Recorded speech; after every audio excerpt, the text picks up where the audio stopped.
de la superioridad de Jesús sobre Moisés. Así que dice aquí, ¿cómo entonces sería esta superioridad? Vamos a ver el versículo 3. Dice, de hecho, Jesús había sido estimado digno de mayor honor que Moisés, así como el constructor de una casa que recibe mayor honor que la casa misma. O sea, Mari, tú puedes decir a la gente que vengan ya para que no se han percatado del tiempo, y eso se puede hacer después. Entonces dice el autor de la carta a los hebreos, la expresa de esta manera: el que hace la casa es superior al que trabaja la casa, y el hijo del dueño de la casa es superior al siervo, por fiel que sea el siervo. Cada uno fue fiel al que la constituyó, en su pueblo, su oficio, pero el puesto de uno es inmensurable, más alto que el otro. Los dos fueron fieles a Dios.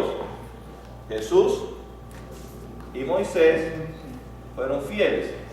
Es lo que está resaltando el autor. O sea, no está negando la fidelidad de Moisés al llamado que Dios le dio, ni tampoco la fidelidad de Jesús al llamado que Dios le dio. Entonces dice, los dos fieles a Dios, pero uno fue fiel sobre la casa y otro fue fiel dentro de la casa. ¿Verdad? Entonces,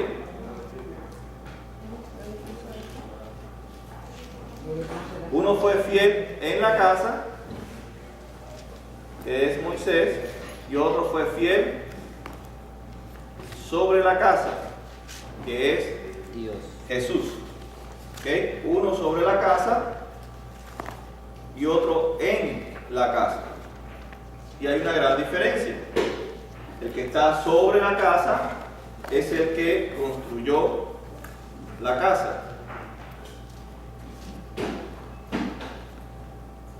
¿Okay? Y el que está en la casa es parte de la casa, no es que la constituyó. Por eso Jesús es superior a Moisés. ¿Okay? Él entraba a la casa y Jesús está sobre la casa. Él gobierna, podemos decirlo. Gobierna, es soberano, es el constructor. Y después dice que esta casa simbolizaba el pueblo. Pues dice, ustedes son la casa. O sea, es el pueblo de Dios. Lo que está diciendo es que todo lo que se hacía dentro de esta casa estaba en relación con el pueblo de Dios y no era para beneficiar a Jesús, sino como Él está sobre la casa, todo simbolizaba o apuntaba hacia Él, pero en beneficio del pueblo. Y dentro de eso estaba Moisés también. ¿Ok?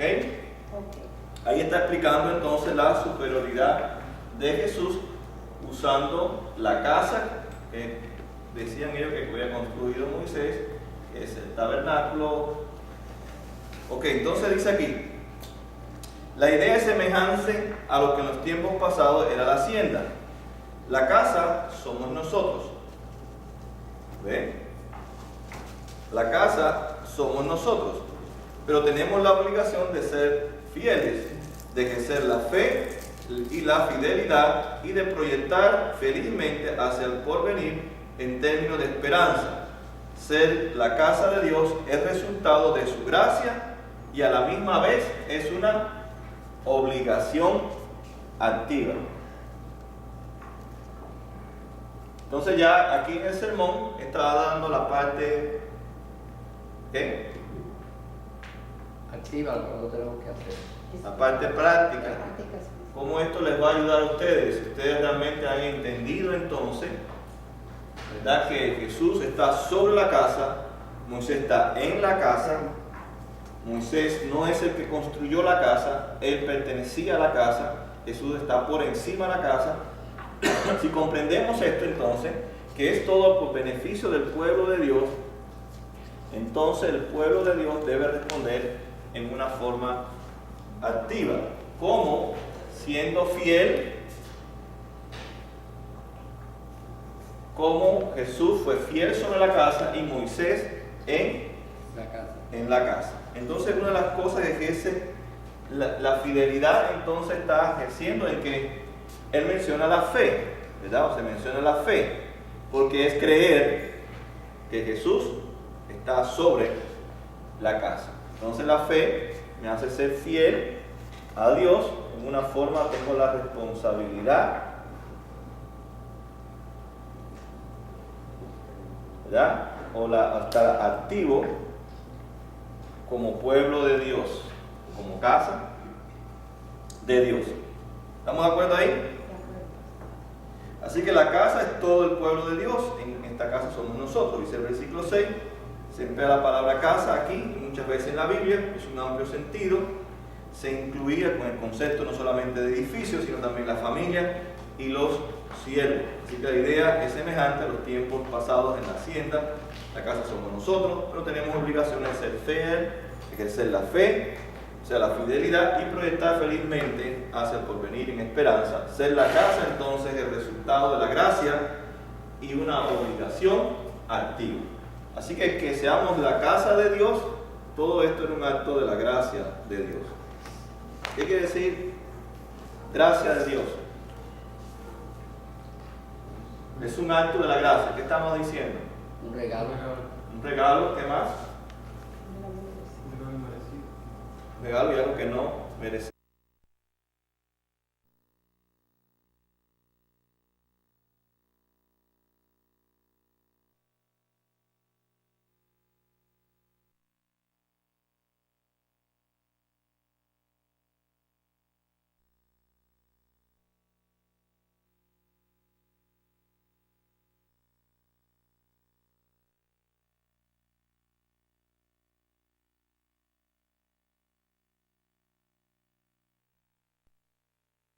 Nos quedamos en Hebreos capítulo 3.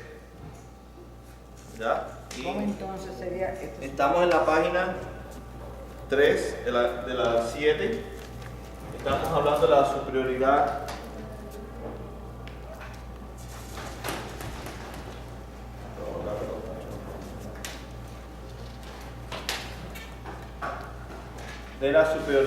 de Jesús sobre Moisés. Así que dice aquí, ¿cómo entonces sería esta superioridad? Vamos a ver el versículo 3.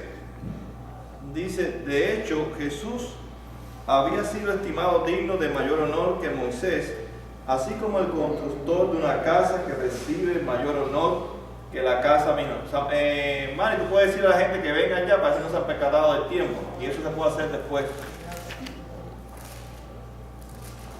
Entonces dice el autor de la carta a los hebreos, la expresa de esta manera: el que hace la casa es superior al que trabaja la casa, y el hijo del dueño de la casa es superior al siervo, por fiel que sea el siervo.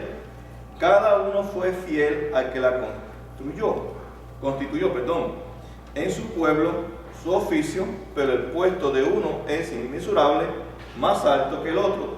Los dos fueron fieles a Dios. Jesús y Moisés fueron fieles. Es lo que está resaltando el autor. O sea, no está negando la fidelidad de Moisés al llamado que Dios le dio, ni tampoco la fidelidad de Jesús al llamado que Dios le dio.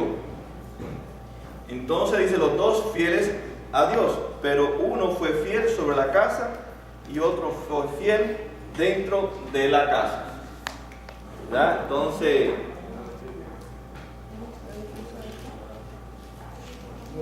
uno fue fiel en la casa,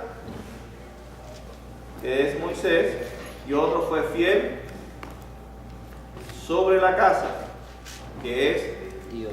Jesús. ¿Okay? Uno sobre la casa y otro en la casa. Y hay una gran diferencia. El que está sobre la casa es el que construyó la casa. ¿Okay? Y el que está en la casa es parte de la casa, no el que la constituyó. Por eso Jesús es superior a Moisés. ¿Okay? Él entraba a la casa y Jesús está sobre la casa, él gobierna. podemos decirlo. Gobierna, es soberano, es el constructor. Y después dice que esta casa simbolizaba el pueblo. Pues dice, ustedes son la casa. O sea, es el pueblo de Dios. Lo que está diciendo es que todo lo que se hacía dentro de esta casa estaba en relación con el pueblo de Dios y no era para beneficiar a Jesús, sino como Él está sobre la casa, todo simbolizaba o apuntaba hacia Él, pero en beneficio del pueblo. Y dentro de eso estaba Moisés también. ¿Ok? Ahí está explicando entonces la superioridad de Jesús usando la casa que decían ellos que había construido Moisés, que es el tabernáculo. Ok, entonces dice aquí, la idea es semejante a lo que en los tiempos pasados era la hacienda. La casa somos nosotros. ¿Ve?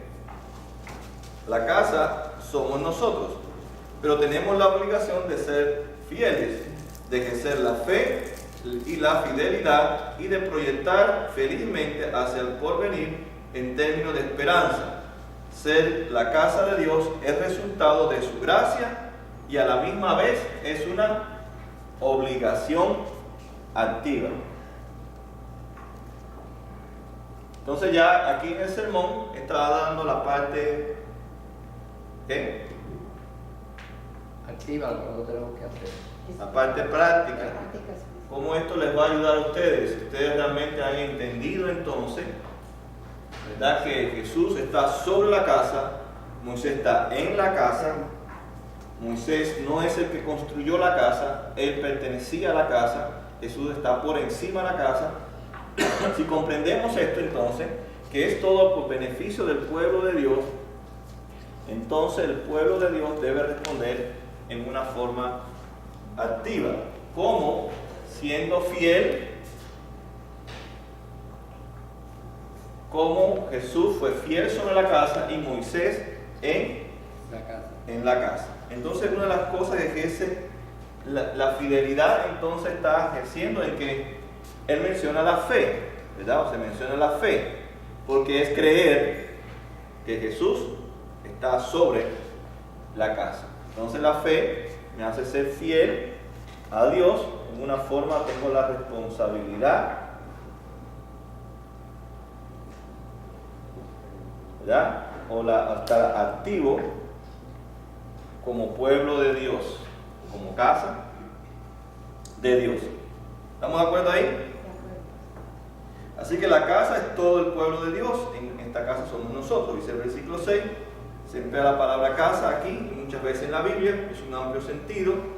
Se incluía con el concepto no solamente de edificios, sino también la familia y los siervos. Así que la idea es semejante a los tiempos pasados en la hacienda. La casa somos nosotros, pero tenemos obligación de ser fiel, ejercer la fe, o sea, la fidelidad, y proyectar felizmente hacia el porvenir en esperanza. Ser la casa entonces es el resultado de la gracia y una obligación activa. Así que seamos la casa de Dios, todo esto es un acto de la gracia de Dios. ¿Qué quiere decir gracia de Dios? Es un acto de la gracia. ¿Qué estamos diciendo? Un regalo. Un regalo, ¿qué más? Un regalo y algo que no merecemos, ¿verdad?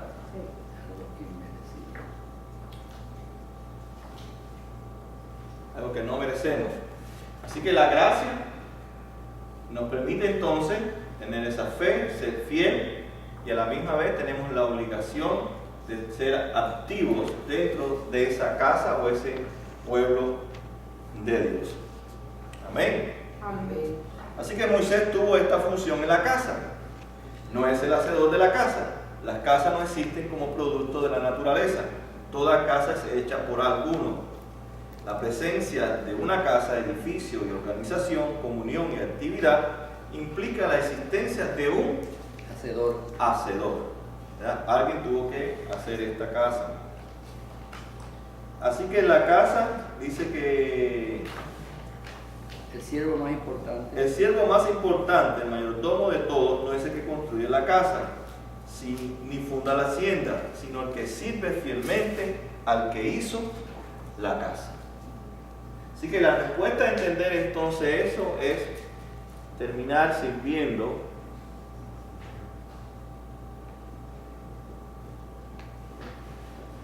al que hizo la casa. Nosotros, si somos mayordomos, estamos para servir entonces al constructor, al edificador de la casa de Dios, que es el pueblo de Dios. ¿Ven cómo está contextualizando el Antiguo Testamento en el Nuevo Testamento? ¿Cómo está trayendo el Nuevo Testamento ahora a la luz de Cristo? Ya no lo trae como en el Antiguo Testamento. ¿Ya? Ahora está dándole significado a muchas realidades que sucedían en el tabernáculo, en el Éxodo, en Levíticos, en Deuteronomios, y posteriormente lo usan los profetas. O sea, ahora está trayendo todo ese Antiguo Testamento, pero no literalmente, sino dándole un contexto ahora al tiempo presente de ellos. O sea, todo ese tabernáculo, todo lo que ustedes ven ahí, era por nosotros. Si ustedes creen eso, entonces tiene que haber una respuesta. Si no hay la respuesta, ustedes creen todavía que Moisés es la persona principal sobre la casa de Dios. Y como entendemos que no es Moisés, sino que fue también como nosotros, que fue fiel y estuvo en servicio de Dios, y él fue por la gracia que él pudo estar sirviendo en esa casa como un regalo que él no merecía. Ahora entonces que él estaba sirviendo era a Dios. Nosotros tenemos que servir a Jesús, que es el mismo Dios. Porque de nada vale, siempre los sermones tienen aplicaciones prácticas, que ahí la gente, si entiende el mensaje, lo que está haciendo Dios, entonces ustedes deben de servirle a Él. Para eso hizo la casa, para que le sirvieran a Él. Y en una forma voluntaria. Y, ¿qué más? Espontáneo. Y felizmente, ¿verdad? Con gozo, con alegría. No con quejas, como habla Pablo en sus cartas, etc. No pensando que si aquel lo hizo, no lo hizo, sino hacerlo felizmente, con gozo. O sea, no buscando conflictos con la gente, ni problemas con la gente, sino con gozo, porque si no, no sería con feliz, si está buscando conflictos con la gente. Sino hacerlo felizmente, pero con fidelidad, entendiendo a que Jesús está sobre su vida, ¿verdad? Y si está sobre su vida es para que le sirva a Él. ¿Alguna pregunta que tengamos aquí referente a lo que hemos hablado? Yo tengo una, pastor. Ajá. En una parte de la Biblia yo leí y la expresión se dice: ¿acaso no sabéis que Moisés es el mayordomo de mi casa?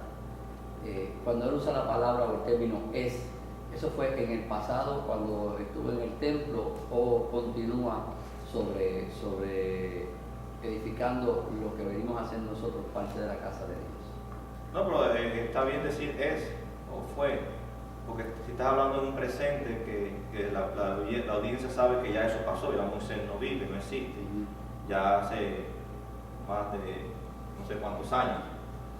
Y ese se puede entender que es, y lo entiende. Ahora el que no sabe tendría que explicarle que no es, que no está vivo Moisés. Pero sabían que Moisés estaba muerto hacía cientos de años. Pero seguía siendo una persona muy importante para ellos.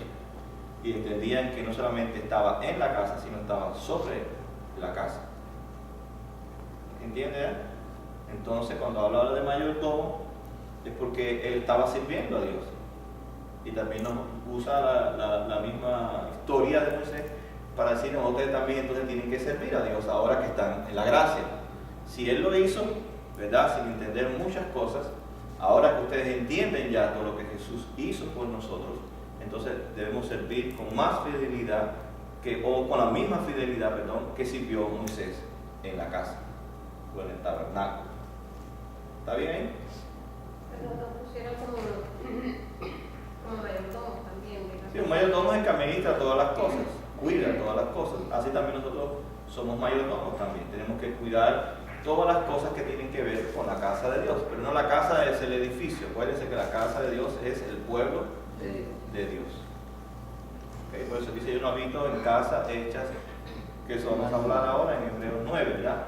No está hablando de edificios. Nosotros le damos más importancia a los edificios porque es nuestra mentalidad todavía que tenemos que ir saliendo de eso, ¿no? Esa gente que adoran el edificio, veneran el edificio, ponen reglas dentro de los edificios, etcétera, etcétera, etcétera, etcétera. No se puede entrar así, no se puede entrar asado, entonces lo más importante no es el edificio, sino que están dentro de la casa del edificio. Esta semana fui a Chicago a una conferencia y decía el predicador de la clausura que una vez fue a una iglesia y no le cuentan la historia que un amigo de él que es pastor lo invitan a predicar en una iglesia americana, Dodge, y dice que lo primero que entró era una lista del techo hasta arriba, grandísima, de todos los no.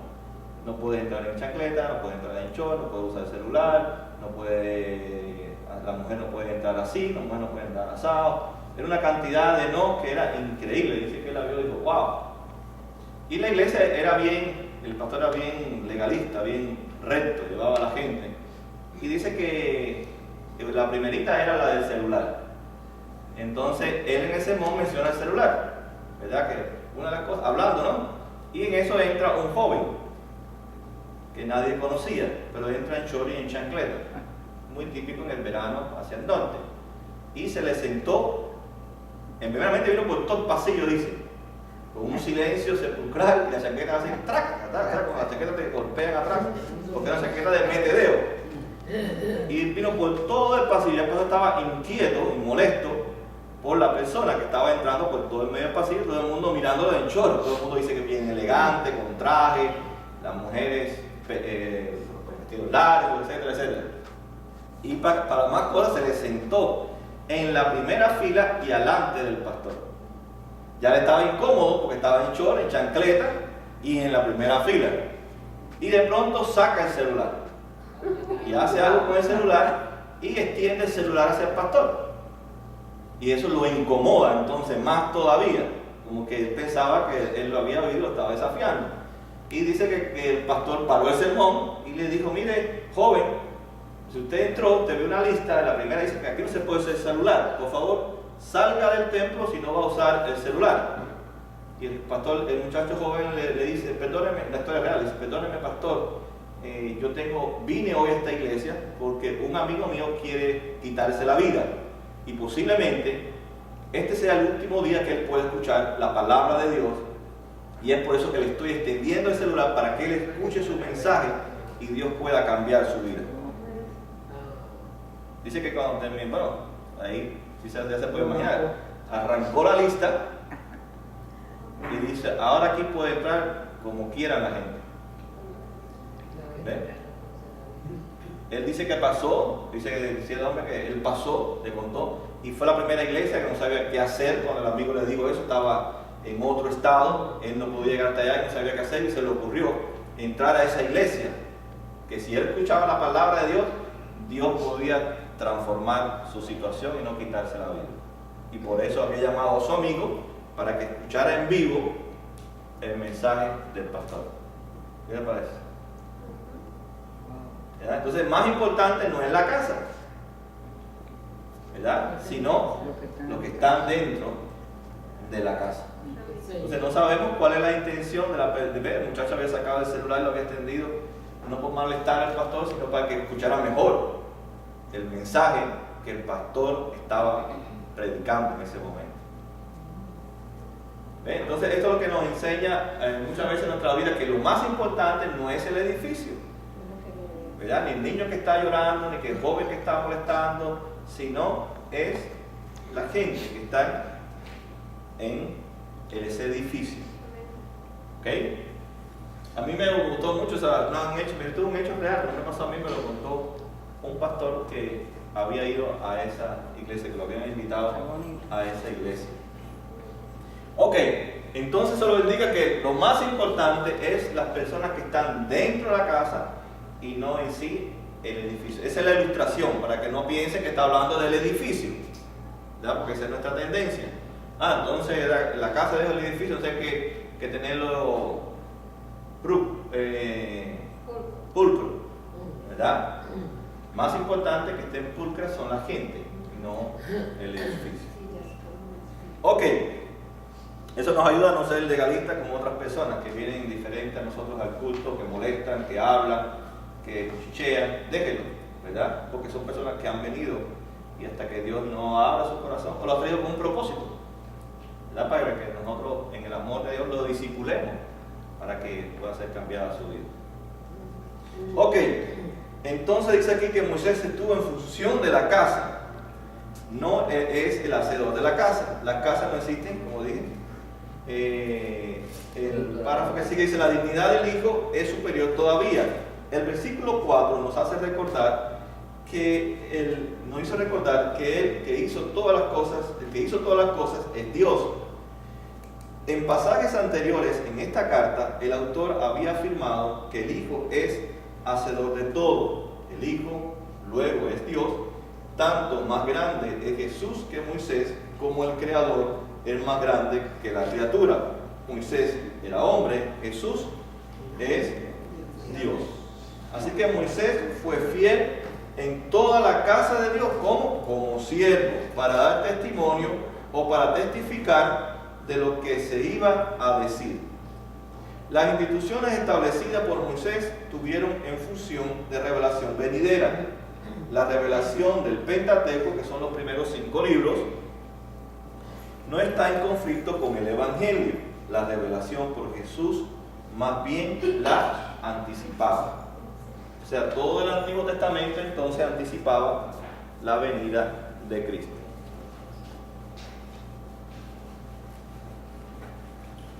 Ahora está eso muy ahora, no de moda, sino es algo que Dios está trayendo otra vez a la mentalidad, no solamente de los reformados, sino ahora ya de mucha gente, porque se han percatado en sus predicaciones, en sus enseñanzas, hablar del Antiguo Testamento obviando a Cristo, ¿verdad? Y ahora está muy ahora, ¿cómo podría decir? Como algo que se está enfatizando, sería la palabra, sobre ver a Cristo en el Antiguo Testamento, ¿verdad? Encontrarlo no en cada porción, pero sí en muchas porciones, sin llegar al peligro de espiritualizar las cosas. Por ejemplo, decir que Moisés David destruye a Goliat, somos nosotros destruyendo a nuestros enemigos, a todas esas cosas que inventa la gente todas esas cosas que nosotros supuestamente destruimos, que son nuestros gigantes, ¿no? Como dice la gente, ¿verdad? Espiritualizan algo que realmente no es el propósito. Más bien hay que encontrar a Cristo entre Goliat y David, ¿verdad? Y es fácil poder encontrarlo porque Goliat representa a los filisteos, es de los filisteos. Sabemos que los filisteos eran los que iban siempre en contra del pueblo de Dios. Los que van contra el pueblo de Dios, ¿quién es? Es Satanás, ¿verdad? Y David, la Biblia mismo dice que de él saldría el Mesías. O sea, ahí se ve entonces la lucha de Cristo, ¿verdad?, contra el pecado, y la victoria no es de David. Si no te nota que el relato, David era un pastor de ovejas, ya eso es obvio, no tenía armas. Segunda cosa obvia, era joven, no estaba diestro en la guerra. Goliat era una persona muy armada, ¿no es así? Muy diestro en la guerra, más poderoso que David, y en una forma milagrosa lo derrumba y lo mata, ¿verdad? Pero él tuvo que pasar el susto, tuvo que sufrir aquel momento, incluso decirle que era muy pequeño, no podía hacer eso, y ponerle una carga que él no estaba dispuesto a cargarla ni a llevarla porque no estaba diestro, pero sí se quitó y usó lo que él tenía. Y Cristo cargó nuestros pecados, pero tuvo que también despojarnos a nosotros, como se despojó Saúl de su armadura. Entonces ahí se ve a Cristo de una forma muy fácil. ¿Entienden ahora? Entonces no es Goliat ni es David. Los personajes más importantes de la Biblia, ¿quién es? Es Cristo. Entonces la Biblia, aunque se hizo por causa de nosotros, no somos nosotros el personaje importante. Entonces hay que encontrar a Cristo para cuando usted no ve una persona y dice, no, porque derrumbe su gigante como David.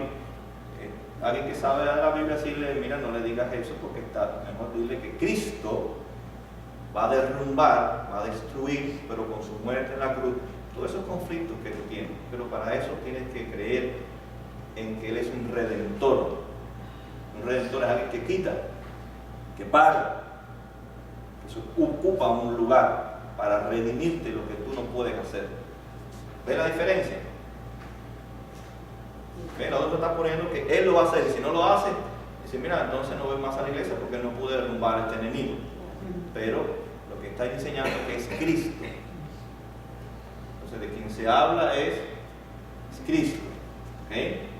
Como encontrar en Jacob también a Jesús. Entonces hay que encontrar a Jesús en el Antiguo Testamento, no en todos los pasajes. Una vez decía alguien, bueno, ¿dónde podemos encontrar a Jesús cuando Dios manda a Josué a conquistar la tierra y mata a toda la gente de Jericó? ¿Cómo podemos encontrar a Cristo ahí? Mató niños, mujeres, ancianos. Le digo, no dejes nada en pie. Y fue así, no fue así. Amén. Más derrumbó la ciudad. Jericó se construyó, Jericó fue una ciudad más conquistada, no por los israelitas, sino por mucha gente. Hay como 5 Jericó edificadas, unas sobre las otras. Así que Jericó era una ciudad muy importante, pero una ciudad que sufrió mucho. Pero ¿cómo podemos ver a Cristo ahí? A ver, si hay que hacer esa pregunta. Sí, sí. Está dura, ¿no? Si Dios es amor, No, ¿cómo pero dice la donde justicia se de vayan Dios y hagan? Pasen. es la justicia de Dios. La justicia de Dios sobre el pecado del ser humano, y que todos somos pecadores, y por la gracia de Dios Israel Conquistó. es su pueblo, porque Él también se merece la muerte como Jericó. Sin embargo, en su misericordia, entonces habla ya del remanente, del pueblo de Dios. Así es como es que hay que entender las guerras dentro del Antiguo Testamento. Porque Dios nunca puede ser un asesino, ¿no? Y dice que en Él no hay maldad, ni está inclinado al mal. Entonces hay que entenderla, ¿ves? Ahora, para eso hay que creer bien en que Jesús es nuestro Redentor. Si usted tiene una gota de duda, pues ya no será una gota, será un vaso, un lago, un mar de dudas en cuanto a la redención. Se va a dudar cuando se acerque a las Escrituras. O sea, ahí en esas cosas hay que encontrar a Cristo. No digo a Cristo físicamente, ¿no? Sino en su obra. Amén. Amén. Así que eso es algo que está ahora como nosotros ya lo hemos tenido siempre muy claro, ¿no? Pero ahora ya se está haciendo muy popular, que ahora se está llamando el neocalvinismo, ¿verdad? Como algo nuevo, algo que está surgiendo, pero ya era algo que venía, siempre ha estado, ¿no? Desde la historia, desde los apóstoles, ellos hacían eso, ¿ves? Encontrar a Cristo en todos los ritos del tabernáculo. Encontrar a Cristo en Moisés y lo que él hacía. ¿Se está haciendo o no está haciendo el hombre? O sea, Dios a través del autor. Ok. Entonces vemos que es la superioridad de Jesús sobre Moisés, porque Moisés no edifica el pueblo de Dios, que representa la casa, sino quien la edifica es Cristo. Igual se va al Nuevo Testamento, quien edifica la casa, dice el apóstol Pablo, Pedro, no es ninguno de ellos, sino es Cristo. Él es el constructor, la piedra angular que edifica la iglesia, el que estableció el cuerpo de él, de que es la iglesia, es Cristo. No fue Moisés, fue ningún hombre, no es ninguna institución, es Cristo. Ok. Entonces dice, Moisés fue fiel en la casa de Dios como siervo. Para dar testimonio, Moisés ordenó las cosas del culto en la casa de Dios a fin de que estas verdades fueran plenamente exhibidas en la revelación posterior. Juan Calvino, en su comentario sobre la carta a los hebreos, lo dice de esta manera: Moisés, como heraldo de la doctrina que iba a ser proclamada durante algún tiempo al pueblo antiguo, rindió también un testimonio al Evangelio. Así que todo esto que estaba allí sucediendo es el Evangelio, aunque usted no lo vea ahí, pero es el Evangelio. ¿Ya? El Evangelio quiere decir dos cosas. A ver, buenas nuevas, pero también quiere decir, si es buenas nuevas, ¿qué tiene que suceder? Perdón, no. Tiene que haber Cambio. enviado. ¿Saben que de dónde viene la palabra Evangelio? Ok. En el tiempo, no solamente los romanos, antes de los romanos, cuando dos ejércitos peleaban, tenían varios hombres que salían a darle la noticia al rey. El rey pocas veces iba a la guerra. David fue uno de los, por eso David iba a la guerra, porque era diferente a los otros pueblos. Ellos se quedaban ahí con su comando, con su casa de campaña de comandos ahí, para dirigir la batalla. Y cuando perdían, cada vez que ellos venían a este hombre, ellos le decían: ahí viene el Evangelio. Pero como él lo dijo, todo ejército espera buenas noticias. Todo el mundo quiere ganar. Entonces, cuando esa persona venía, que era el Evangelio, venía corriendo millas y millas, ¿verdad? Que venía, lo divisaba desde el ego y sabían quién era y quién no era. ¿Se acuerdan cuando David gritaba y decía: fulano que viene? ¿Cómo lo sabe? Ah, no, porque la forma en que corre más rápido que el otro. Y él trae supuestamente la buena noticia. Pero cuando la persona traía una mala noticia, ¿sabe lo que le hacían? Lo mataban. Si la noticia era mala, terminaba matando. ¿Ya ven cómo se va conectando? No llegó al campamento. ¿Verdad? Eso te iba a decir, yo no voy a olvidar. Pero tenía que llegar, porque no podía regresar ni quedarse perdido, porque de todas maneras lo iban a matar los que lo habían enviado. Sin embargo, usted se acuerda cuando David trae la mala noticia de Absalón, le trae la mala noticia a Absalón, él no mata, pero sí cuando le traen la mala noticia de Saúl, al que dice: mátanlo entonces, porque Tocó al ungido de Dios. tocó al ungido de Dios. Trajo la noticia, pero en ese momento tiene que morir porque trajo una mala noticia y él fue el que causó la mala noticia. No la causó, pero tocó, en este caso, al rey. Ahora, en el tiempo de los romanos cambió un poco, ya no lo mataban, ¿verdad? Pero ellos decían: ahí viene el Evangelio, que traía buena noticia, pero siempre esperaban que era buena noticia. En el caso de los romanos, la mayoría de veces eran buenas noticias, hasta el final ya cuando se va desapareciendo el imperio de Roma.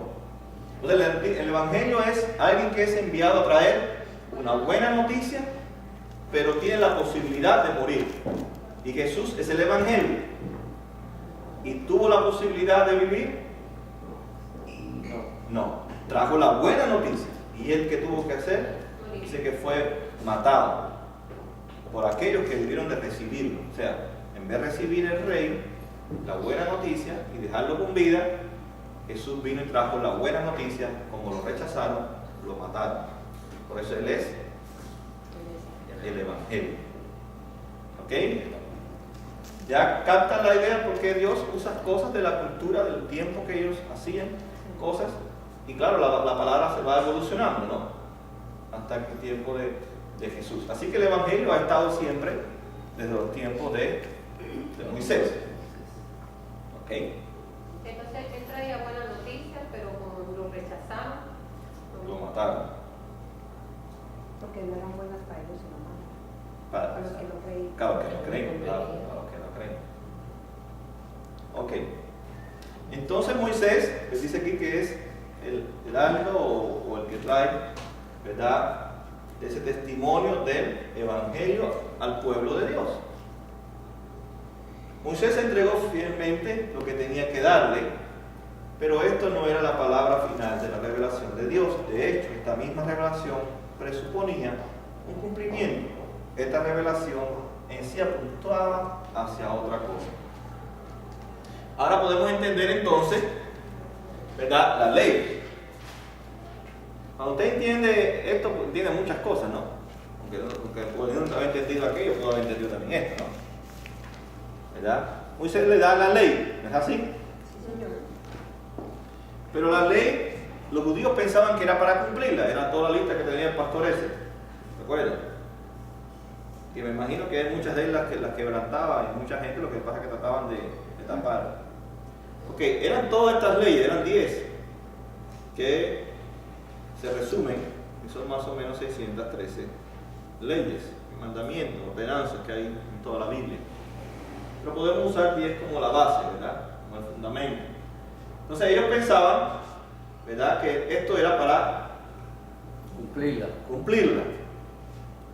Y era la forma en que ellos se podían entonces acercar a Dios. Esa era la que ellos pensaban. Por eso siempre confrontaban a Jesús, pero la ley dice tal cosa, pero la ley dice tal cosa. Y Jesús trataba de insistirle, no, es que ustedes no pueden cumplir la ley. No se engañen. ¿Por qué me están diciendo que la ley dice eso si ustedes no cumplen lo que dice la ley? Porque la ley no fue dada para cumplirla, Para enseñarte que estás pecando. ¿verdad?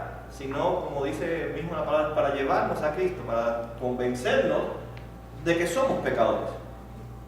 ¿Cómo Dios podía convencer a Israel, que acaba de salir de Egipto, que no quiere seguir hacia adelante, que eran pecadores?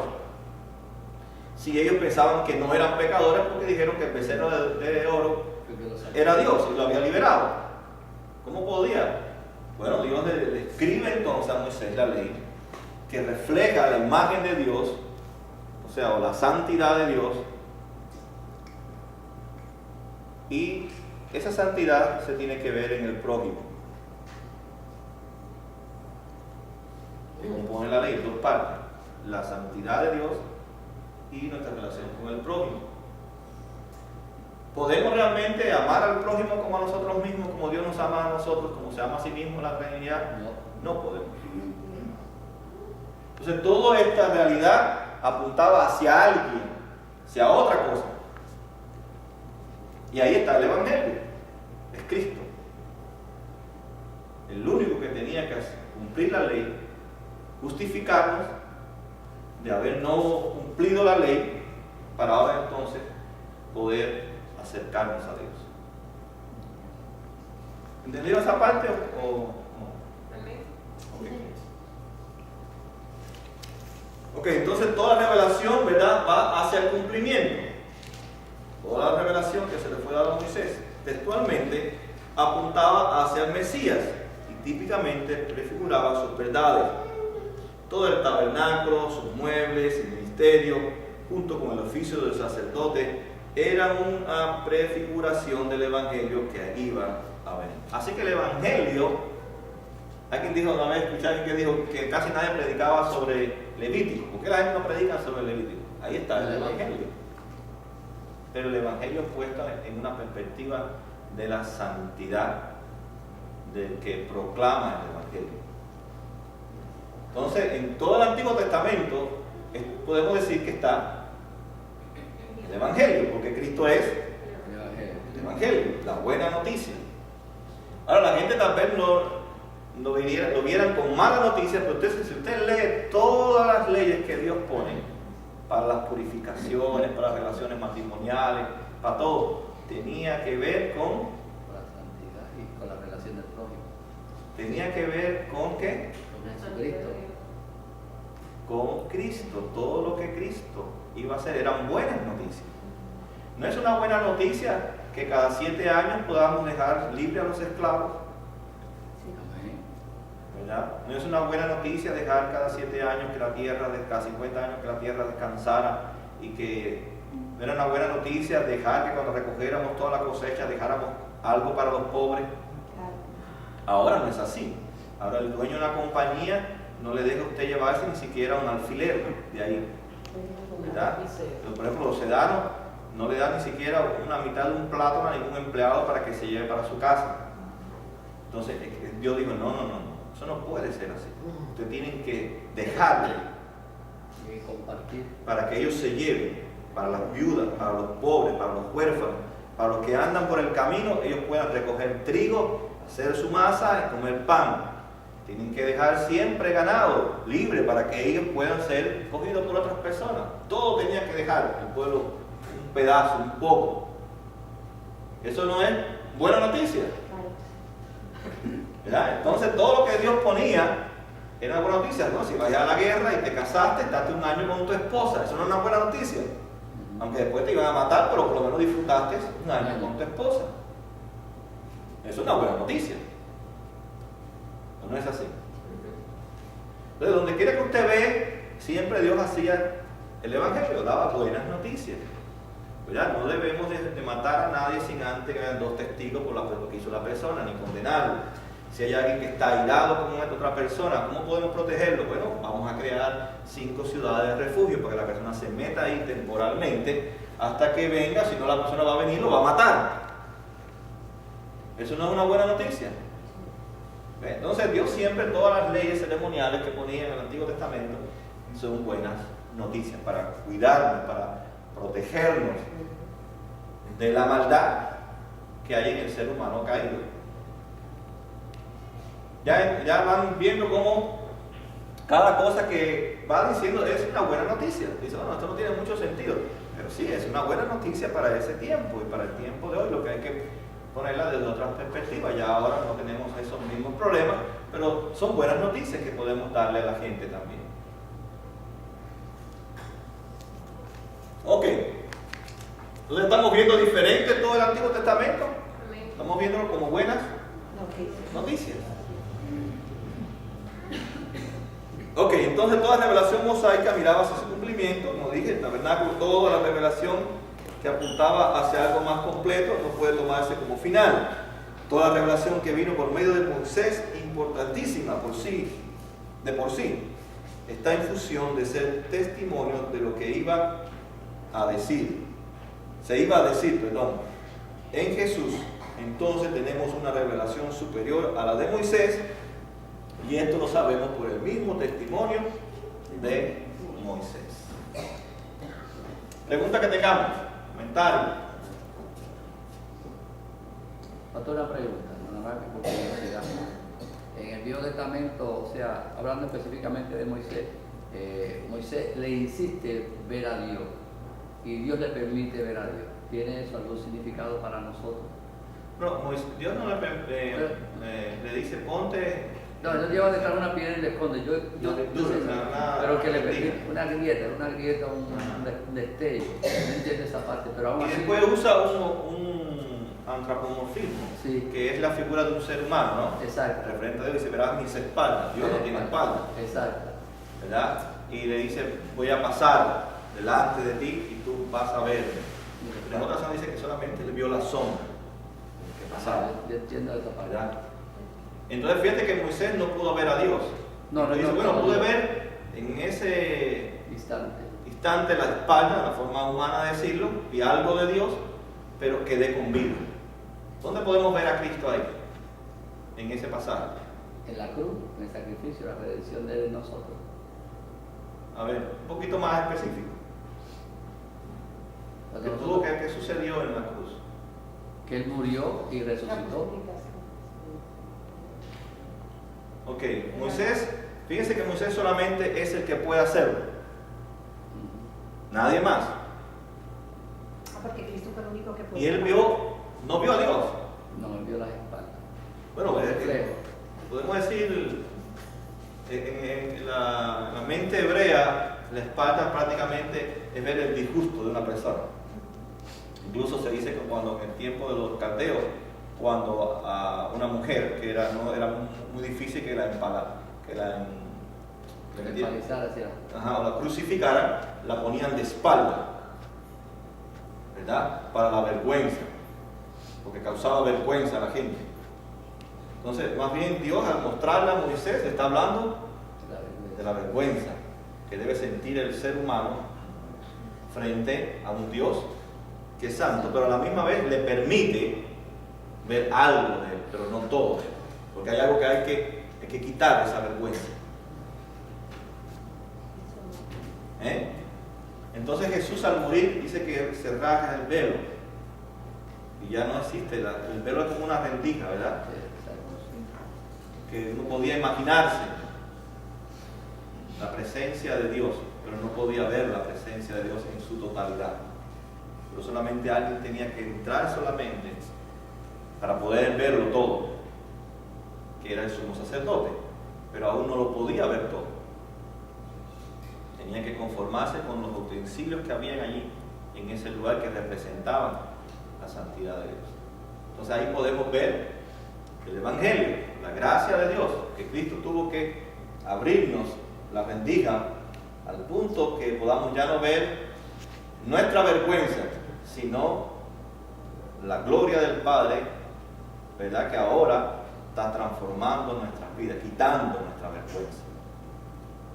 ¿Entendieron ahora? Ok. Entonces cada pasaje, ¿verdad? Uno tiene que, como conecto, como Cristo está aquí, no en todos.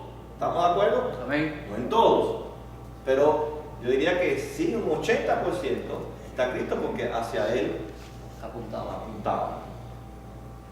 Por eso dice Pablo también, Hebreo también, con el rostro cubierto, ¿verdad? Cuando se quitaba el velo, la gloria de Dios resplandecía, ¿no? Después de aquella experiencia que tiene con Dios.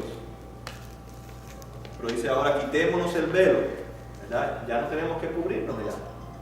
Bueno, ya se acabó el tiempo.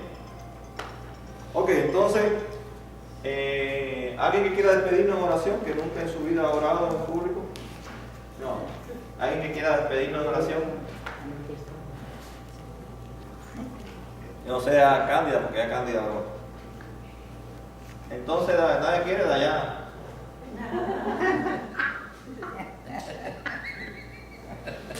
Voluntariamente.